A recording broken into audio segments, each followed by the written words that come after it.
ಆಚಿ ಮಸಾಲ. ಎಂತ ಅಡಿಗೆಯ ರುಚಿಯಾಗೋ ರಹಸ್ಯವು 20 ರೂಪಾಯಿ.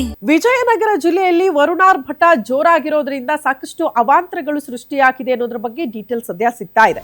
ಇಷ್ಟು ದಿನಗಳ ಕಾಲ ಮಳೆ ಇಲ್ಲ ಅಂತ ಜನ ಪರದಾಡ್ತಾ ಇದ್ರು. ಈಗ ಮಳೆಯ ಅಬ್ಬರದಿಂದ ಜನ ಆತಂಕವನ್ನ ಫೇಸ್ ಮಾಡ್ತಿದ್ದಾರೆ. ವಿಜಯನಗರ ಜಿಲ್ಲೆಯಲ್ಲಿ ವರುಣಾರ್ಭಟ ಭಾರಿ ಗಾಳಿ ಮಳೆಗೆ ಮರಗಳೇ ಧರೆಗುರುಳು ಬಿಟ್ಟಿದೆ ಅಂತ ನೋಡಿ ವಿಜಯನಗರದಲ್ಲಿ. ಅದೃಷ್ಟವಶಾತ್ ಯಾವುದೇ ಪ್ರಾಣಹಾನಿ ಸದ್ಯಕ್ಕೆ ಸಂಭವಿಸಿಲ್ಲ. ಹೊಸಪೇಟೆ ತಾಲೂಕಿನ ಕಮಲಾಪುರ ಪಟ್ಟಣದಲ್ಲಿ ಆಗಿರುವ ಘಟನೆ ಇದು.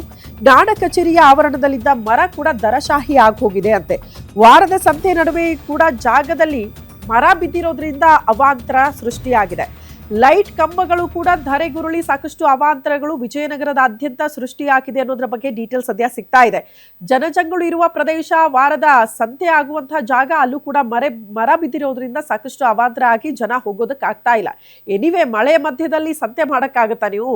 ಆ ಮಳೆಯ ಮಧ್ಯದಲ್ಲೂ ಕೂಡ ಮರ ಬಿದ್ದಿದೆ, ವಿದ್ಯುತ್ ಕಂಬಗಳು ಬಿದ್ದಿದೆ. ಹಾಗಾಗಿ ಜನ ಸ್ವಲ್ಪ ಆತಂಕವನ್ನ ವ್ಯಕ್ತಪಡಿಸಿದ್ದಾರೆ. ನೀರಿನ ಮಧ್ಯದಲ್ಲಿ ಎಲ್ಲಾದ್ರೂ ಓಡಾಡುವಾಗ ಹೆಚ್ಚು ಕಡಿಮೆ ಆಗ್ಬಿಟ್ರೆ ಇಂಥದ್ದೊಂದು ಆತಂಕ ಜನರಿಗೆ ಸಹಜವಾಗಿ ಇದ್ದೇ ಇರುತ್ತೆ. ಸ್ವಲ್ಪ ಹುಷಾರಾಗಿರ್ಬೇಕಷ್ಟೇ ಮಳೆ ಬಂದಾಗ. ಹಾಗಾಗಿ ವಿಜಯನಗರದಲ್ಲಿ ಇಂಥದ್ದೊಂದು ಪರಿಸ್ಥಿತಿ ನೋಡೋದಕ್ಕೆ ಸಿಗ್ತಾ ಇರೋದು.